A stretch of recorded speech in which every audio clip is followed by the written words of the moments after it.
राज्यात सध्या उटंगराचा पाऊस पट्टा फाटल्या 24 वरात सांगेमालात सगळ्यात चढ 98 मिलीमीटर पावसाची नोंद झाली।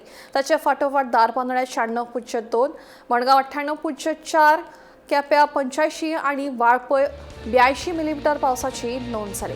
जाल्यार मुरगांव सगळ्यात कमी 35.2 मिलीमीटर पावसाची नोंद झाली।